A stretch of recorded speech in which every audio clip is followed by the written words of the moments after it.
Class 12 का topic बहुलक या पॉलीमर हम शुरू कर रहे हैं। सबसे पहले हम बहुलक की बात करते हैं।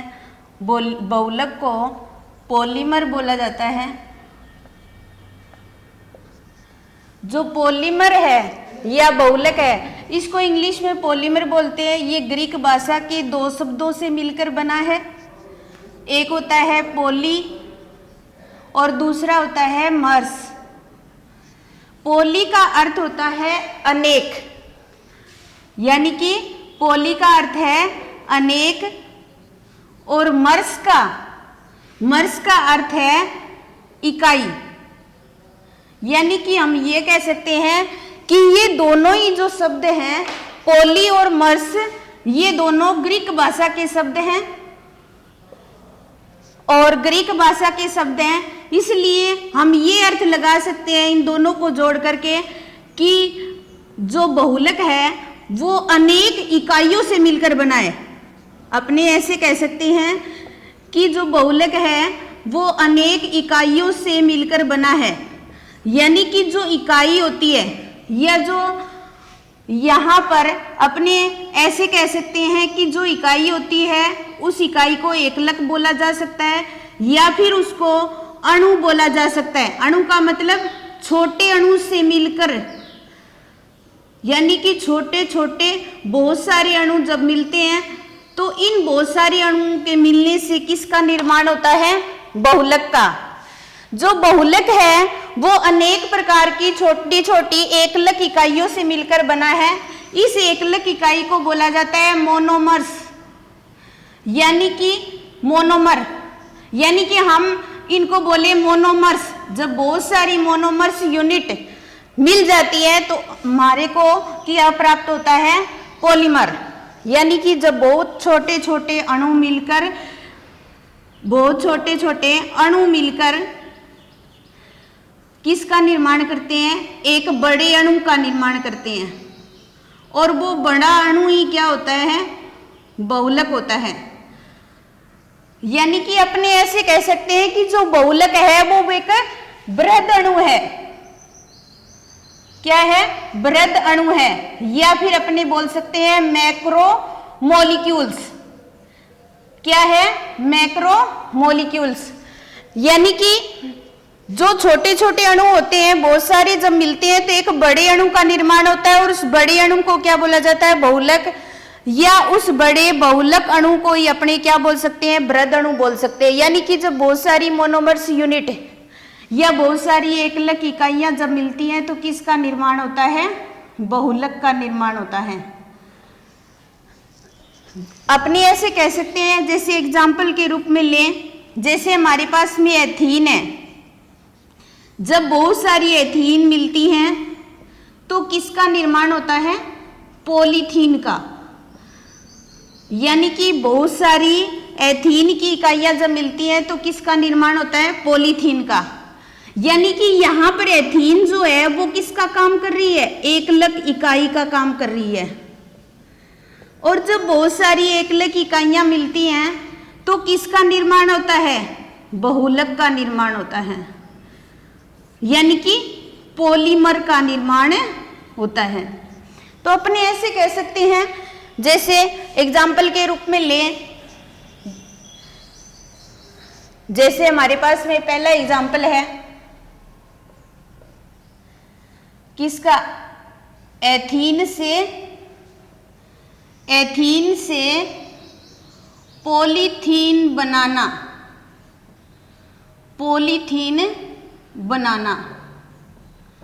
पहला एग्जाम्पल है हमारे पास में। एथीन जो होता है उसको हम ऐसे लिख सकते हैं CH2 डबल बॉन्ड CH2। ये हमारे पास में क्या है? एथीन है। इसके आगे हम N लगा देंगे तो अपने ऐसे कह सकते हैं कि एथीन की बहुत सारी एकलक इकाइयां हैं। यानी कि N का मतलब एक एथीन, फिर एक एथीन, फिर एक एथीन। बहुत सारी एथीन जब मिलती हैं और जुड़ती हैं तो किस प्रक्रिया को अंजाम देती हैं? बहुलकीकरण। यहाँ पर हम इस तरीके से बड़े ब्रैकेट से शो करेंगे। जो डबल बॉन्ड है वो सिंगल बॉन्ड में चेंज हो जाएगा। एक बॉन्ड यहाँ बन जाएगा CH2 और यहाँ बन जाएगा CH2 और ये, यानी कि डबल बॉन्ड किस में चेंज हो गया, सिंगल बॉन्ड में। और ये एन कहाँ लगा देंगे, पीछे लगा देंगे। तो यहाँ पर एन एथीन की बहुत सारी एन एकलक इकाइयाँ थी। यहाँ पर हमें जो प्राप्त होता है वो क्या होता है, पॉलीथीन। क्या होता है, पॉलीथीन। यानी कि यहाँ पर जो एथीन है वो तो क्या है, एक एकलक इकाई है। क्या है, एकलक इकाई, या फिर अपने बोल सकते हैं मोनोमर यूनिट।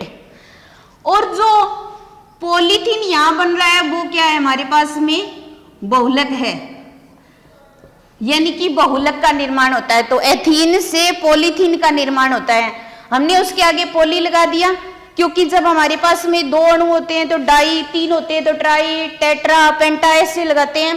तो हम क्या करते हैं, चार से जब हमारे पास में अधिक हो जाते हैं तो हम उसके आगे पॉली लगा देते हैं। और एथीन से क्या बन गया, पॉलीथीन बन गया। एथीन एकलक इकाई थी हमारे पास में, और एकलक इकाई से किसका निर्माण हो गया, बहुलक का निर्माण हो गया। जैसे एग्जाम्पल नंबर हम 2 लेते हैं। वाइनिल क्लोराइड से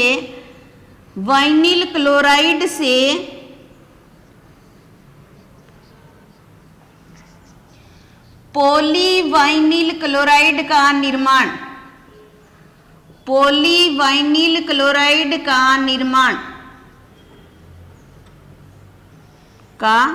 निर्माण जो पॉलीवाइनिल क्लोराइड है इसको शॉर्ट में PVC के नाम से भी जाना जाता है। पॉलीवाइनिल क्लोराइड, PVC। पॉलीवाइनिल क्लोराइड एक बहुलक है। वाइनिल क्लोराइड एक एकलक इकाई है, यानी कि इसको हम ऐसे लिख सकते हैं CH2 डबल बॉन्ड CH और यहाँ Cl लगाए।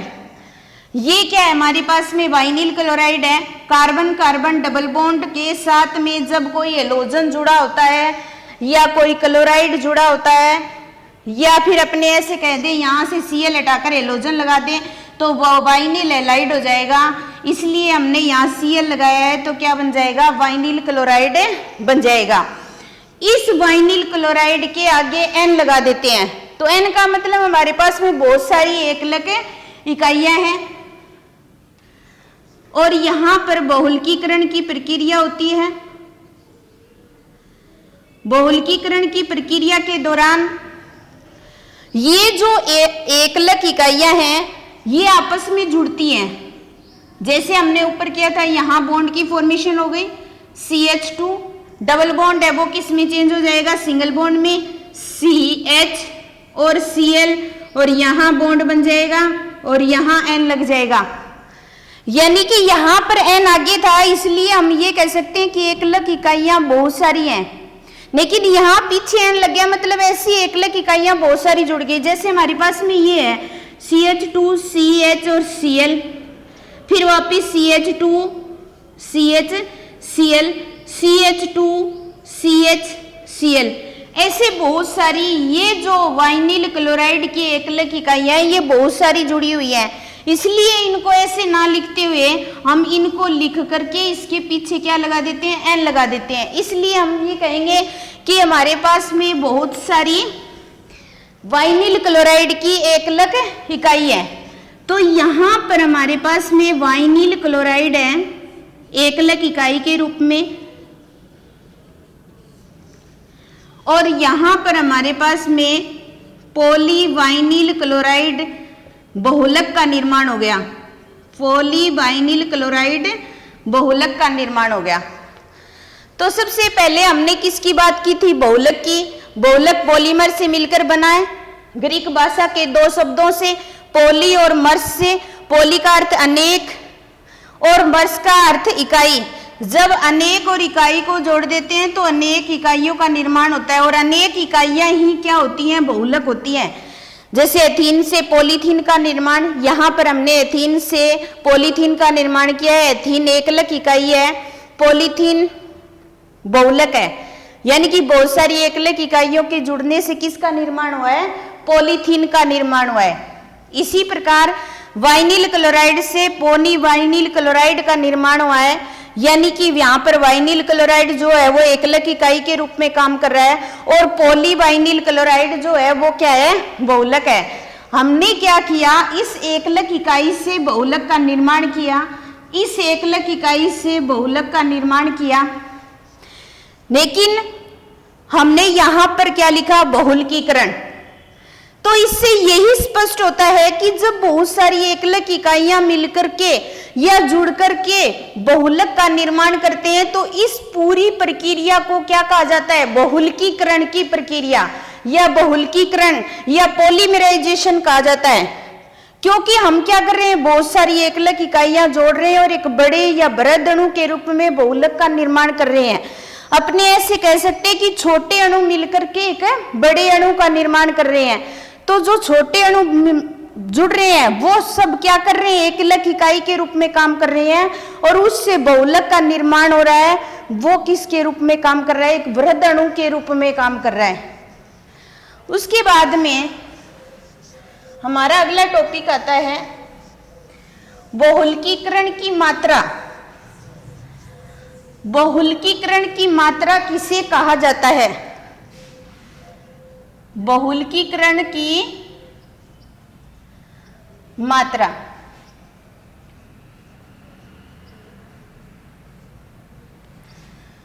तो हमने क्या किया था? एकलक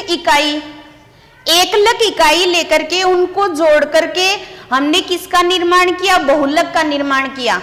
और एकलक इकाई से बहुलक के बनने की जो प्रक्रिया होती है उसको क्या नाम दिया? बहुलकीकरण। तो जितने टाइप की एकलक इकाइयां जुड़ती हैं, यानी कि जितनी एकलक इकाइयां जुड़ेंगी और उन एकलक इकाइयों से किसका निर्माण होगा? बहुलक का।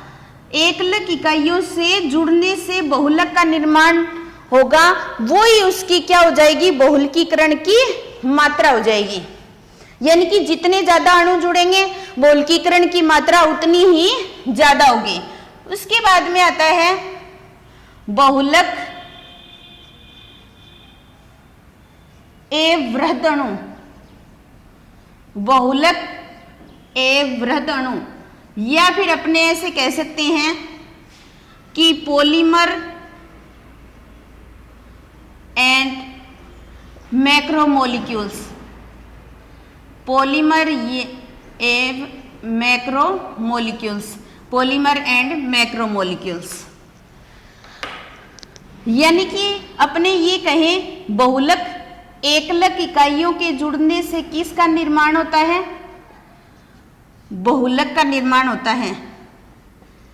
और ये पूरी प्रक्रिया क्या कहलाती है? बहुलकीकरण की प्रक्रिया कहलाती है। ठीक है, हम ये कह सकते हैं कि छोटे अणुओं के मिलने से बड़े अणु का निर्माण हुआ है, इसलिए हम ये कह सकते हैं कि बृहद अणु जो है वो क्या एक, यानी कि बहुलक जो है वो क्या एक बृहद अणु है। लेकिन अपने ये कह सकते हैं, यहां पर हम ऐसा लिख सकते हैं कि बहुलक वृहद अणु होते हैं, बहुलक वृहद अणु होते हैं, लेकिन सभी बृहद अणु बहुलक नहीं होते। सभी बृहद अणु बहुलक नहीं होते, बहुलक नहीं होते। हमने यहां पर लिखा है कि बहुलक बृहद अणु होते हैं, यानी कि बहुलक जो होते हैं वो एक मैक्रोमोलिक्यूल्स है, छोटे छोटे अणुओं के मिलने से बहुलक का निर्माण हुआ है। बहुत सारी एकलक इकाइयों के जोड़ने से बहुलक का निर्माण हुआ है, तो बहुलक बृहद अणु हो सकता है, लेकिन सभी बृहद अणु बहुलक नहीं हो सकते। क्यों नहीं हो सकते? क्योंकि जो बहुलक जो बनता है वो एकलक इकाइयों के मिलने से बनता है। एकलक इकाइयों के मिलने से किसका निर्माण होता है? बहुलक का निर्माण होता है। यानी कि यहाँ पर जो एकलक इकाइयां हैं उनकी संरचनात्मक पुनरावृत्ति होती है। क्या होती है?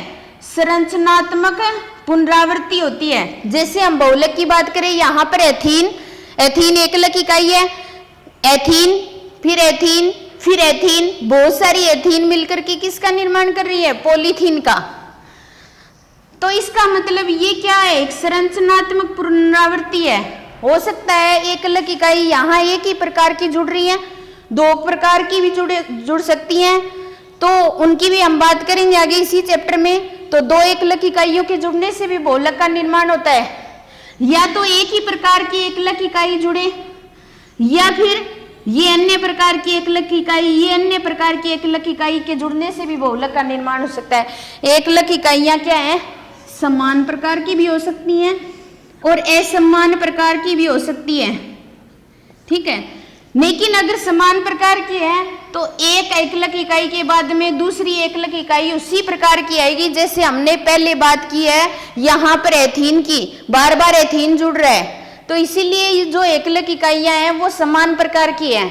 लेकिन हमारे पास में मान लो दो एकलक इकाइयां हो, भिन्न भिन्न प्रकार की हो, उन दो एकलक इकाइयों के जुड़ने से भी किसका निर्माण हो सकता है? बहुलक का निर्माण हो सकता है। लेकिन जैसे हम एग्जाम्पल की बात करें, यहाँ दो भिन्न प्रकार की एकलक इकाई की बात करें, एग्जाम्पल के रूप में लें ब्यूनाइस। ब्यूनाइस जो होता है वो ब्यूटाडाइन और स्टाइरिन, ब्यूटाडाइन और स्टाइरिन दो एकलक इकाइयों के मिलने से बनता है। तो पहले ब्यूटाडाइन आएगी, फिर स्टाइरिन आएगी, फिर यही ब्यूटाडाइन फिर आ जाएगी, फिर स्टाइरिन आएगी। तो कहने का मतलब है कि संरचनात्मक पुनरावृत्ति हो रही है, और जब बार बार संरचनात्मक पुनरावृत्ति होती है तो उससे बहुलक कहा जाता है, और बहुलक एक वृहद अणु है। लेकिन सभी वृहद अणु कभी भी बहुलक नहीं हो सकते। क्यों नहीं हो सकते? जैसे हम यहाँ एग्जांपल ले लें प्रोटीन का। प्रोटीन जो होता है वो किसके मिलने से बनता है? एमिनो एसिड के मिलने से बनता है, ठीक है। एमिनो एसिड, एक एमिनो एसिड के बाद में दूसरे प्रकार का एमिनो एसिड आएगा, वो भिन्न प्रकार का आएगा, तीसरा एमिनो एसिड आएगा, वो भिन्न प्रकार का आएगा। तो भिन्न भिन्न प्रकार के एमिनो एसिड मिलकर के किसका निर्माण करते हैं? प्रोटीन का निर्माण करते हैं। प्रोटीन एक वृहद अणु है, लेकिन हम उसे बहुलक नहीं कह सकते। तो इस बात से यही स्पष्ट हो रहा है कि बहुलक एक वृहद अणु हो सकता है, लेकिन सभी वृहद अणु बहुलक नहीं हो सकते। हो भी सकते हैं और नहीं भी, लेकिन सभी वृहद अणु को बहुलक नहीं माना जा सकता है। जैसे हमारे पास में प्रोटीन है, प्रोटीन में भिन्न भिन्न प्रकार के एमिनो एसिड काम में लिए जाते हैं। एमिनो एसिड होते हैं, उनकी कभी भी संरचनात्मक पुनरावृत्ति नहीं होती, समान प्रकार की एकलक इकाइयां बार बार नहीं जुड़ती।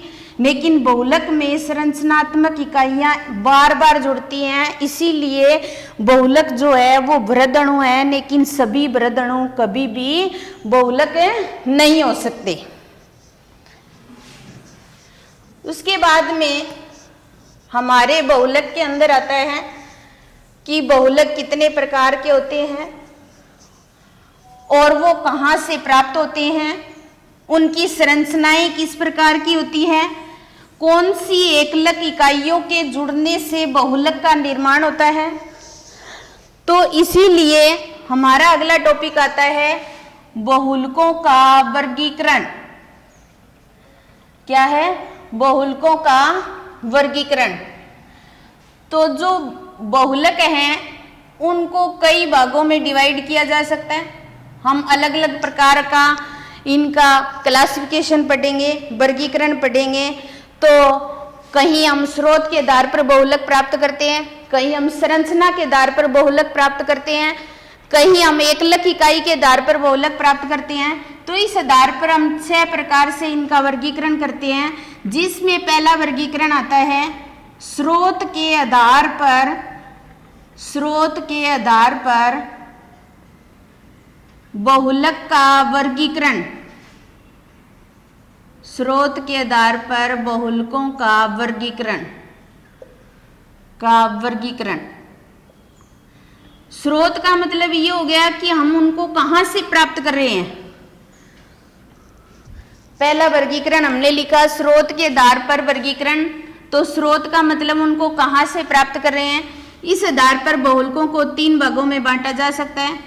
पहला आता है प्राकृतिक बहुलक,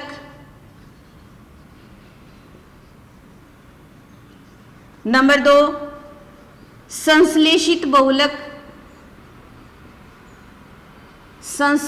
बहुलक, और तीसरा आता है अर्ध संश्लेषित बहुलक।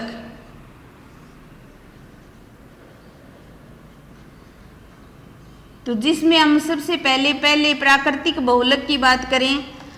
प्राकृतिक बहुलक नाम से स्पष्ट हो रहा है, प्रकृति से प्राप्त होने वाला बहुलक, या अपने ये कह सकते हैं पेड़ पौधों और जंतुओं से प्राप्त होने वाला जो बहुलक होता है वो क्या होता है, प्राकृतिक बहुलक होता है। हम प्रकृति से प्राप्त कर सकते हैं उनको, पेड़ पौधों और जंतुओं से प्राप्त कर सकते हैं। इसके अंदर हम एग्जाम्पल देखें, जैसे हमारे पास में कपास आ गया, या फिर प्राकृतिक रबर आ गया। प्राकृतिक रबर हम प्राप्त करते हैं किससे, पौधों से, और पौधों से प्राप्त करके इस प्राकृतिक बहुलक को वल्कनीकृत कर सकते हैं, या फिर उनको संश्लेषित कर सकते हैं। संश्लेषित करेंगे तो संश्लेषित बहुलक हो जाएंगे और अगर उनको वल्कनीकृत करेंगे तो अर्ध संश्लेषित बहुलक के अंदर आ जाएंगे। या फिर अपने ये कह सकते हैं सिल्क है या फिर ऊन है। ये जो सारे बहुलक होते हैं वो क्या होते हैं, प्राकृतिक बहुलक होते हैं, जो प्रकृति से, पेड़ पौधों से या जंतुओं से प्राप्त होते हैं। उसके बाद में हम दूसरे बहुलक की बात करें, संश्लेषित बहुलक। ये जो बहुलक होते हैं इनको प्रयोगशाला में संश्लेषित किया जाता है। प्रकृति से हम जो प्राकृतिक बहुलक प्राप्त करते हैं या प्रकृति से जो प्राप्त बहुलक होते हैं उनको प्रयोगशाला में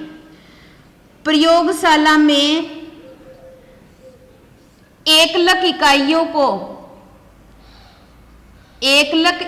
को जोड़ा जाता है, और उन एकलक इकाइयों को जोड़ करके इनसे क्या प्राप्त किया जाता है, बहुलक प्राप्त किया जाता है। सबसे ज्यादा हमारे दैनिक जीवन में जो काम आने वाला बहुलक है वो कौन सा है, संश्लेषित बहुलक है। संश्लेषित बहुलक को सबसे ज्यादा उपयोग में लिया जाता है। इसके अंदर आता है पॉलीथीन आ जाएगा,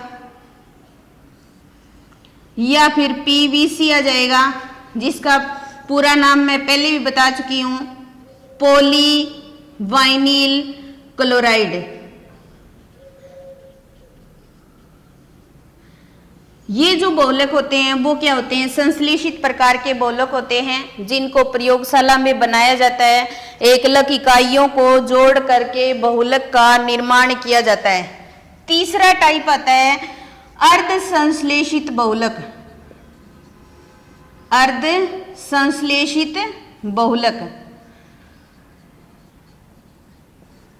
ये जो बहुलक होते हैं, जो अर्ध संश्लेषित बहुलक होते हैं, ये प्राकृतिक बहुलक और संश्लेषित बहुलक के बीच का भाग होता है। यानी कि जो अर्ध संश्लेषित बहुलक है ये हम प्राप्त तो प्रकृति से करते हैं या प्राकृतिक बहुलक से प्राप्त करते हैं, लेकिन उनको थोड़ा बहुत रूपांतरित करके अर्ध संश्लेषित रूप में चेंज किया जा सकता है। जैसे इसमें हम 3 एग्जाम्पल लेते हैं। अर्ध संश्लेषित बहुलक के अंदर सबसे पहला एग्जाम्पल आता है सेलुलोज डाइएसीटेट।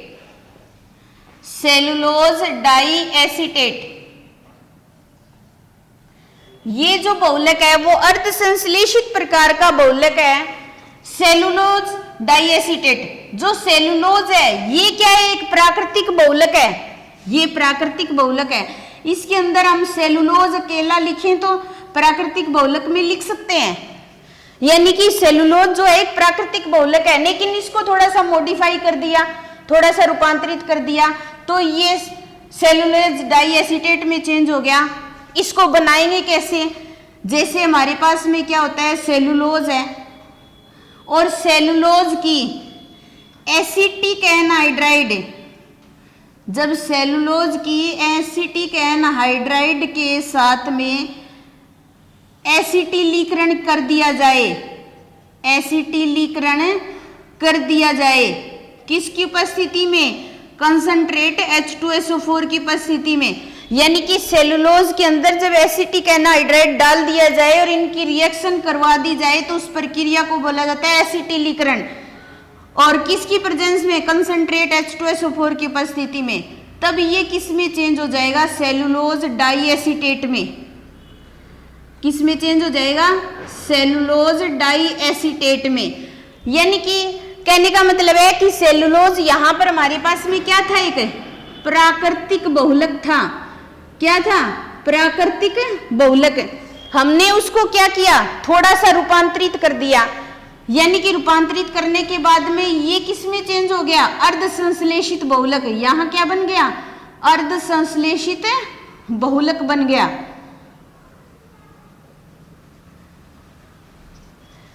अब इस सेलुलोज डाइएसिटेट का उपयोग किया जाता है, कहां पर किया जाता है, सबसे पहले कांच बनाने में इसका उपयोग किया जाता है, या फिर धागे बनाने में उपयोग किया जाता है। इन दो चीजों में सेलुलोज डाइएसिटेट का उपयोग किया जाता है। सेलुलोज डाइएसिटेट जो है वो अर्ध संश्लेषित प्रकार का बहुलक है। इसका एग्जाम्पल है ये, एग्जाम्पल नंबर 2 अर्ध संश्लेषित के अंदर, ये दोनों ही एग्जाम्पल बहुत इंपॉर्टेंट हैं। दूसरा आता है सेलुलोज नाइट्रेट, अर्ध संश्लेषित का दूसरा एग्जाम्पल आता है सेलुलोज नाइट्रेट। अब हमारे पास में यहां पर सेलुलोज है, वो क्या है, एक प्राकृतिक बहुलक है। सेलुलोज क्या है हमारे पास में, प्राकृतिक बहुलक है। और जब प्राकृतिक बहुलक सेलुलोज का अगर नाइट्रीकरण कर दिया जाए, नाइट्रीकरण कर दिया जाए तो ये किस में चेंज हो जाएगा, सेलुलोज नाइट्रेट में, सेलुलोज नाइट्रेट में। इसको गन कॉटन भी बोल सकते हैं, गन कॉटन भी कह सकते हैं। इसका जो उपयोग है वो कहां किया जाता है, विस्फोटक के रूप में।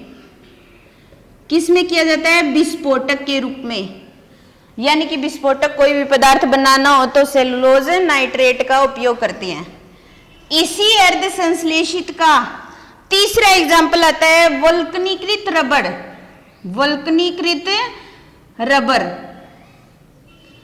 तीसरा एग्जाम्पल है वल्कनीकृत रबर। अब रबर हमारा क्या है, एक प्राकृतिक रबर, प्राकृतिक बहुलक है। रबर क्या है हमारे पास में, प्राकृतिक बहुलक है, लेकिन इसको थोड़ा सा मॉडिफाई कर देंगे तो ये किस में चेंज हो जाएगा, वल्कनीकृत रबर में। और जो इसका अर्ध संश्लेषित बहुलक का पार्ट है, ये वल्कनीकृत रबर टायर बनाने में उपयोग में ले सकते हैं हम। ये था हमारा स्रोत के आधार पर बहुलकों का वर्गीकरण, जिसमें हमने 3 भागों में बांटा, प्राकृतिक बहुलक, संश्लेषित बहुलक और अर्ध संश्लेषित बहुलक। प्राकृतिक बहुलक प्रकृति या पेड़ पौधों या जंतुओं से प्राप्त होते हैं। संश्लेषित बहुलक जिनको प्रयोगशाला में बनाया जा सकता है, एकलक इकाइयों को जोड़कर बनाया जा सकता है। और तीसरा आता है अर्ध संश्लेषित बहुलक। ये सबसे इंपॉर्टेंट बहुलक है, जिसमें थोड़ा सा मॉडिफाई करके हमने 3 प्रकार के बहुलक बनाए, तीनों के उपयोग लिखे हमने। आज का टॉपिक हमारा यही समाप्त होता है। धन्यवाद।